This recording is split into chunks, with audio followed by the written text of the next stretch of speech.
سلامونه او نیکی هیلي دا کلام غږ چینل ته ښه راغلاست. دا د دوزخ څخه یو سړی ناول ده چې ژباړن یې خواجه صیب او زه احساس یې تاسو ته وړاندې کوم. کله چې آسیې د شپې په تیاره کې روان و، فکرونه یې د خان سلطان په شاوخوا راټول و. هغه ښکلې تورسترګې نجلۍ چې بالخاش پرې زړه بایللی و. خان سلطان د اترار له ښکلو نجونو څخه شمیرل کېده.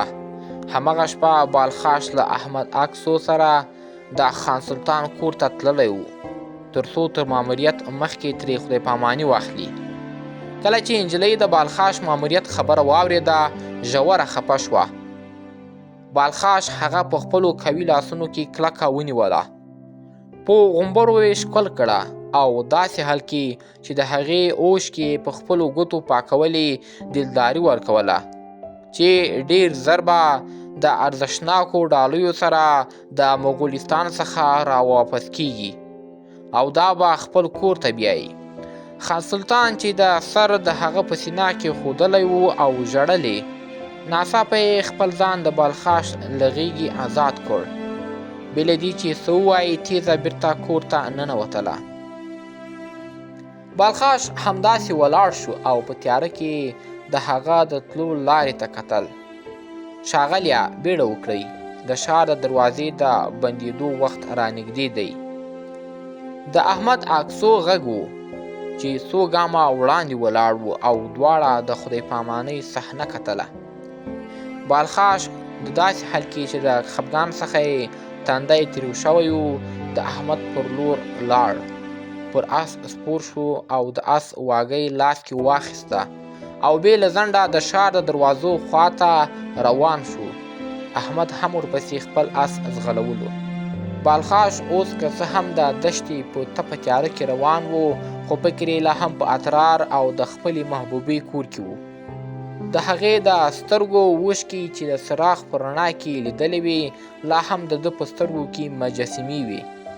هغه احساس کاوه چې له خان سلطان پرته ژوند نشي کولی او روح یې د دوو سترګو جنۍ په جال کې ګیر پاتې. بالخاش له مجبوریت څخه دا دنده په غاړه اخیستې وه، د غیر خان له ویرې چې یو ظالم او بې رحمه سړی و چې خپل له خبرې څخه نه اورېده. بالخاش اراده درلوده چې په هر قیمت کېږي د لمر له ختلو مخکې کاروان ته ورسیږي. نو بې له دې چې د احمد اکسو خبرو ته غوږ ونیسي، خپل اس یې په یوه نفس ځغلولو. احمد خپله چوپتیا ماته کړه او ویل: قربان، که اجازه راکړې په راتلونکي منزل کې به لږ استراحت وکړو. اسونه ستړي دي او ویره ده چې له پښو ونه لویږي. زما اس ډېر ستړی شوی و، له ډېره وخته په لاره یو. 2 منزلونه مو تر شا پرېښي دي. بالخاش لږ سوچ وکړ او اسونو ته دمه ورنه کړي، نو د هغه د مړینې خطر حتمي دی. په دروند اواز یې وویل: زه نه پوهېږم ته ولې دومره ټینګار کوې چې دمه وکړو. سمه ده، ځان تیار کړه چې په راتلونکي منزل کې استراحت وکړو. احمد چې د بالخاش تر څنګ یې اس ځغلولو، ویل: د دې غونډۍ شاته زموږ د لارې پر سر یو کوچنی ښارګوټی دی چې د سړک ښي اړخ ته موقعیت لري. هلته زموږ او د اسونو لپاره استراحت لپاره مناسب ځای دی.